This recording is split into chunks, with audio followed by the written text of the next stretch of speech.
Hello, I'm DJ HH and today I'm going to be talking about getting your first vinyl release. First up, let me say that this is my personal experience. I've had one vinyl release. I'm not an expert in this by any means, but I'm imagining if you're watching this video, then you're probably in a similar position where you want to get your first release on vinyl. So I'm going to go through the whole process, explain how it worked for me, and give you what I've learned from the experience. So this is my vinyl, DJ HH Volume 1. It's 2 tracks. There's an A side and a B side, or is it a double A? No, there's an A side and a B side. My first consideration would be, why do you want to release it on vinyl? What's the reason? Because you could just quite easily put it out as an MP3 download, which is the norm these days. So why do you actually want to release a vinyl? Is it to make money? Is it for the kudos of having something on vinyl? Or is it to reach a wider audience? What is the reason? Why do you want something on vinyl? Once you've identified that, that's the key, because you know why you're doing it and what's driving you in terms of reaching a wider audience and making money and things like that. We'll cover those in what we're going to talk about later. But first off, have a really good think. Why do you want your record on vinyl? Next, what are you going to put on the vinyl? Do you have 1 or 2 tunes already? Are you going from the 2 tunes that you've made? Maybe you've only made 2 tunes and you want to get them straight out onto vinyl. Maybe you've only done 1 and you want a single-sided vinyl. Maybe you've done 100 tunes and you've picked a couple that you want to put on the vinyl, but which tunes are you going to put on the vinyl and why are you going to pick those tunes? I picked Love Again because I thought that was one of my favourite tunes and I thought it should be on the vinyl. Rampage was the last pick for my album.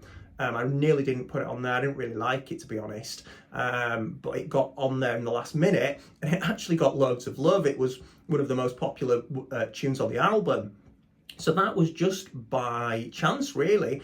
It wasn't going to go on there. It got on there and people liked it. So I ended up putting it on the B-side of the vinyl release. I would have never have thought that when I was making it, because it wasn't my favourite tune. So I've gone, people were asking for Love Again, but there seemed to be a little bit of an appetite for Rampage, so that's what I put on there as well. So are you going for what you want on there? Are you going for what other people are asking for? Or is it a little bit of both? It's entirely up to you, but you've got to choose what music's actually going to go on there. Maybe you're going to do an EP, so you could do a 4-track EP, 2 tunes on each side. You could do an album. So many options. You could do a single-sided promo, but that's something you're going to have to decide. What music are you going to put on this vinyl? Next up is the question of, is there a demand for vinyl with the music that you make? So my son makes music and he has got so many more fans and followers than me. He's like 1,000,000 times more well known than I am. But I think I could sell more vinyl records because my demographic is kind of 40 plus. So if you look at the people who tend to listen to my music, it's over 40 years old. It's people who were listening to music in the 90s. So a lot of them are actually still playing vinyl. There is an appetite from them for new vinyl, and it's not going to be something that's unusual to them. They're still buying vinyl and they want to buy more vinyl. So the question then is, do they like the stuff that I'm putting out? But there is an appetite for vinyl from the people who like the genre of music that I make. But if you're 16 and everyone else who listens to you is 16, it might be that they've never even seen a vinyl. They wouldn't know how to play it. You might not have the equipment. They might all be on digital, on CDJs and things like that. So you might have a lot of people really liking your music, but they're not going to buy a vinyl because they have nothing to play it on, and it's not something that registers with them other than something that's a little bit quirky. So they're the things you've got to think of in terms of demand. Is there a demand in terms of the demographics and the genre? Then if the answer is yes, then within that, is there a demand for your music? So let's say you've decided that you want to make a vinyl, you've decided what music that's going to be on there, and you've decided that there is a bit of a market for it. How are you going to do it? The obvious answer is that you would approach a label who puts things out on vinyl and ask whether they're interested in your music. You might already have a relationship with them and they've already chosen some of your tunes, and they're going to say, right, okay, we're going to put this out on our next vinyl release if they're releasing vinyl. So that's the easy way to do it. Problem with that is that you're not in control. It's down to what they say and whether or not they want your music. Now, it's definitely their call because they're paying the money for it. It's not cheap to put out a vinyl. So if they're paying for it, then they get to choose what they put on that vinyl. If you want to go it alone, then it's down to you, and you can make the decisions yourself. So let's say that you've decided you're going to do it, you're going to put out a vinyl, and you are going to foot the costs and everything like that. You then need to choose who's going to do it for you. And within that, you've got a few different things to decide. Are you going to do, how many are you going to get pressed? Are you going to do a short run of maybe 10? Are you going to go down the dub plate or acetate route where you get one done? You can get one done for 50 quid. You can get your own vinyl for £50 and you've got it on vinyl. You're not going to sell it to anyone. It's just for you to play. There is that option. There are lots of services out there that do short runs and one-offs. Anyone can do that without having to worry about demographics and demand and things like that. You can fart into a microphone and have it pressed into vinyl if that's what you want. It's not a problem. It's when you're thinking of, are other people going to be interested enough to buy this? This is where it's going to come in. If you get 10 copies of something and each of those copies cost £25, then you're going to have to sell them for at least £25 in order to break even. So you've got quantity, how many are you going to go for? You might get 100. So I went for 250, and that was a decision based on cost per unit, what I thought the demand might be in the short, medium and long term, and how much I would have to charge. I didn't want to have to charge somebody 50 quid because that's what I paid up due to my production costs. One, I didn't want them to have to pay that. Two, they might not want to pay that. I wanted to keep the costs reasonable to see whether or not there was a demand for the music I was making based on reasonable costs. So I sell mine at £15 a time, which is pretty much what the average vinyl record is going for these days, a new release. So you need to really think about the quantity, and you need to think about the type of release, whether it's an acetate or whether it's a full release. The other thing you've got to think about are technical things such as the mastering for vinyl. Make sure it's mastered for vinyl. Sometimes that will be included in the price. Sometimes that will come as an additional cost. I actually got mine mastered by somebody who I knew had a track record of doing mastering for records within my genre.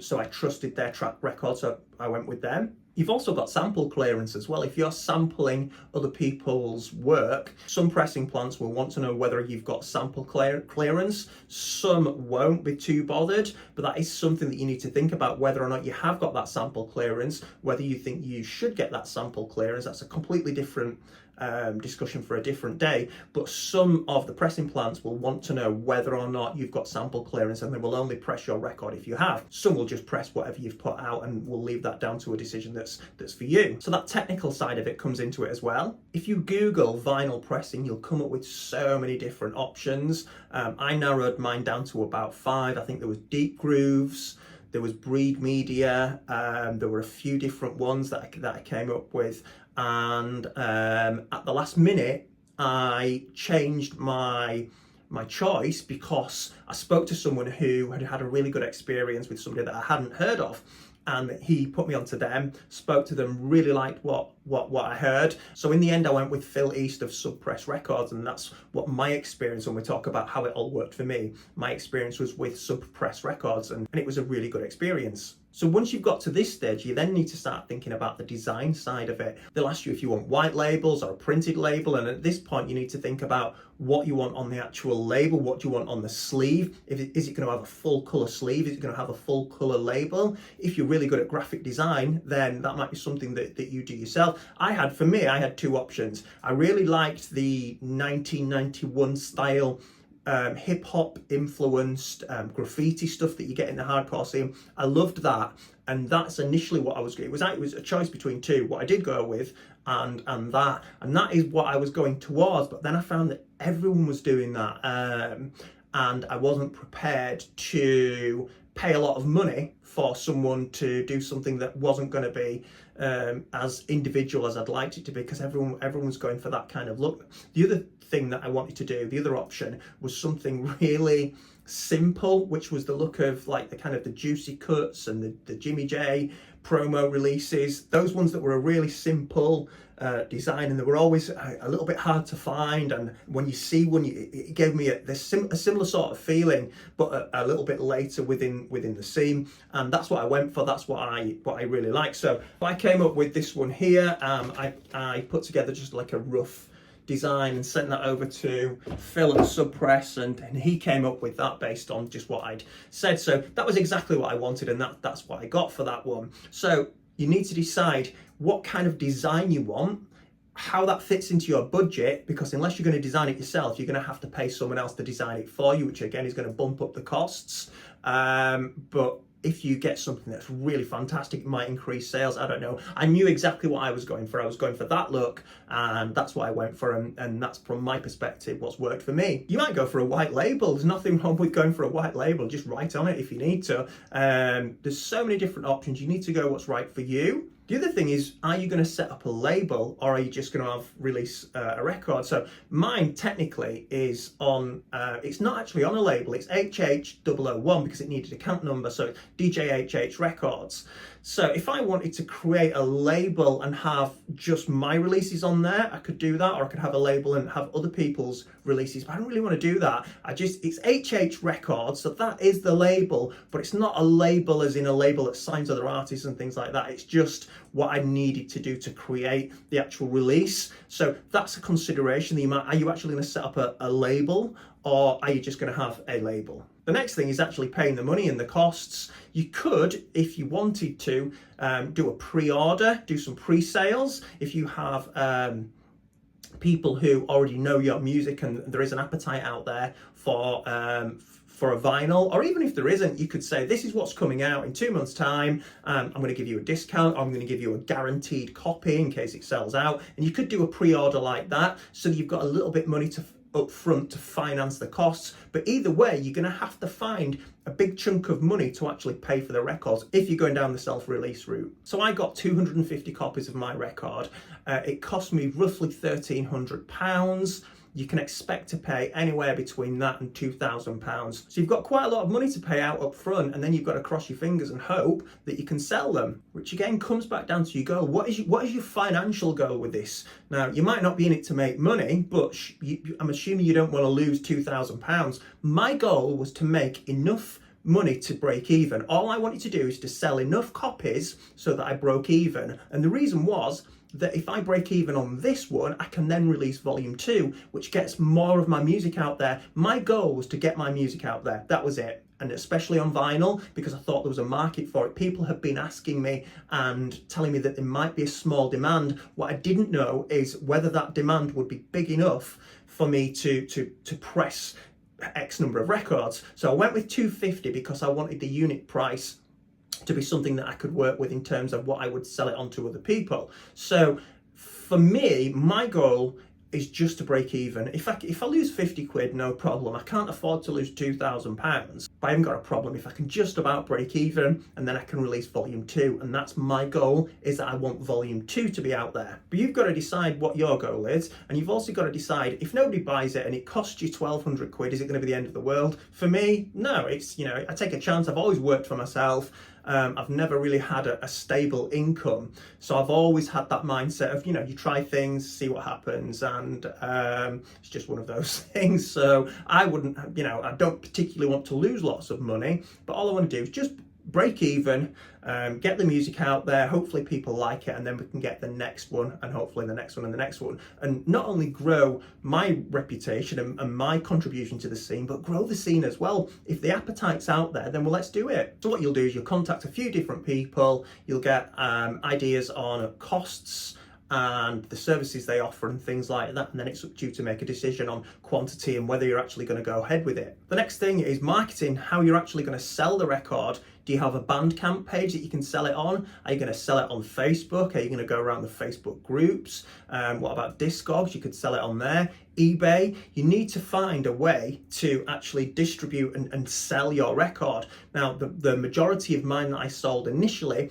were through my own resources. So it was through my Bandcamp and through people who pre-ordered, people who I knew from Facebook and things like that, just from the scene. That was my initial way of distributing the records. What I then did was got in touch with a few independent record shops who were operating online, and also a few distributors who I knew were involved in this kind of genre in a wider sense. The actual genre that I'm into is quite a niche within the wider genre, so I wasn't sure whether or not they would be interested in my particular style. So I think I got in touch with 5 different distributors. Only 2 of those got back to me. The one who got back to me recommended the other one, and then out of those 5, Ollie at Death Star agreed to take a quantity and take a gamble on it. And I sent a bundle off to him. We agreed on a distribution price. Obviously, they need to make money as well, and you want them not only to help you recoup some costs, it also helps if you can get it into a distributor or a record shop, people who've probably never heard of you. It gets to go to a wider audience, which is going to help in terms of future sales and things like that. So for me, you have to kind of think a little bit long term with that, and not just think about the short term, getting some money back in, which obviously you want to do that if you've spent some money, but it's more about having a wider approach and a wider view of getting into distributors and things like that. So yeah, I got one person who agreed to take some, sent them out, and from what I can gather so far, it's got off to a good start, so that's fantastic. I want them to do well so that they maybe will take some more, or if I do volume 2, that then go, yeah, we'll take some of volume 2. So I want them, in fact, I asked people, don't, for the next few weeks, don't buy from me, buy from them, because to be honest, it's better if you can get it with a distributor, because you've got a wider reach and things like that. So you need to take a bit of a long-term view with that, in my opinion. And obviously the ones that you're doing yourself, you've got to think about the shipping and the packaging and who you're going to use. Royal Mail have been brilliant. They're so much better than when I used them 20 years ago. God, they even come to you literally do it on your phone. They come to your house, pick it up. Just amazing. So I just use Royal Mail to send my individual ones out to people who've bought it from me. Obviously you've got your packaging and things like that, but you can pick that up online or on eBay or wherever and factor that into your prices. So the process for me started probably 3 or 4 years ago, where I was thinking, oh, this would be quite cool to get on vinyl, and people were asking me, is it going to be out on vinyl? And I was contacting different pressing plants and things like that, and getting an idea of the process and the costs and things. And that's, like I said, that's probably maybe getting towards 5 years before of thinking about it and doing a bit of research, because obviously it's if you're doing it on your own, it's a bit of a plunge. It's quite a big decision. So I took a while doing a bit of research and deciding whether or not I was going to do it. Once I had decided I was going to do it, and I'd chosen Sub Press Records, so I got in touch with Sub Press Records, I think mid-April, for some initial inquiries. By the middle of June, we'd agreed on the order, the quantities, the label was all sorted. I'd sent over the files, it had all been mastered and everything, and I paid a 25% deposit. I think roughly 13th of August, something like that, so a couple of months later, I got the first test presses that I could assess and see if everything was good to go with the full run. And then at the end of September, I got the full 250 records, all good to go, process done. So from initial inquiries beginning of April,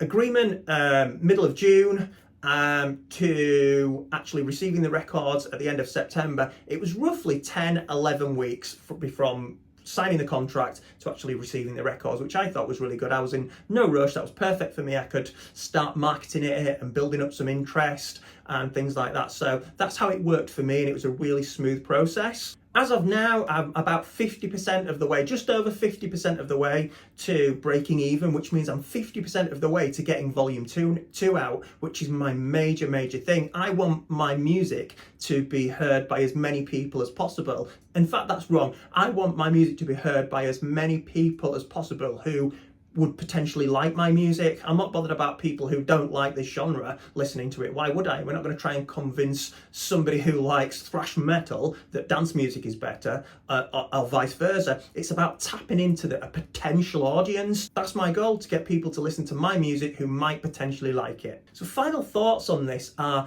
it's actually not that hard to get a vinyl pressed. You've got to commit to spending some money, unless you're going to get someone else to do it for you, which is like a label or something like that. If you're going to go down the self-publishing route, you need to commit that it's going to actually cost you some money. But fundamentally, you need to work out whether or not there's a market for people potentially buying your record, because you don't want to spend a load of money and just have them in the garage for 10 years before they go in the bin. You think, well, that was a waste of time.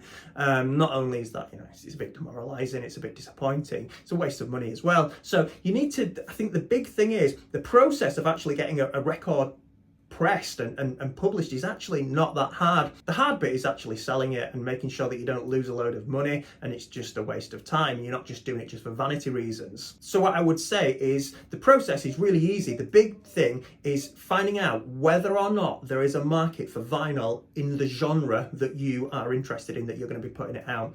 Forget your music to start with. Is there a market in that particular genre in terms of the demographics of the people who are buying and the technology and the things that you're using? Are they going to buy records? If it was the best tune in that genre that someone had written, would they buy it on vinyl? If you've got the wrong demographic who are not interested in vinyl, then it can be the best tune in the world. It could get to #1 and sell millions of digital copies. They're not going to buy it on vinyl if it's not something that they're interested in. Once you've identified whether or not there's a market for vinyl in that genre, then it's down to you to make the music, and hopefully people will like what you've got to offer and to share. And that's the good thing. It's people saying, yeah, I like your music. There is a market for it within this, and we like what you're doing, and that there's nothing more gratifying and pleasurable than that for me. I've been really lucky that people have supported the release, and yeah, it's been really nice. So my goal now is just to keep selling as many as I can, not to make any money, because I'm not making any money on this. All I'm doing is recouping what I've spent. It's just to break even, get the next one out, and just share the music and keep the rave scene alive. I'm sure you want to do exactly the same for your genre and for your music as well. So good luck. Any questions, please ask below, and I'll do my best to share any more details of my personal experience of getting a record pressed. If you like your dance music, specifically 96 style hardcore, you can pick up a copy of DJ HH Volume 1 on Death Star Records, or if they've sold out, you can head over to my Bandcamp, DJ HH Hardcore Heaven.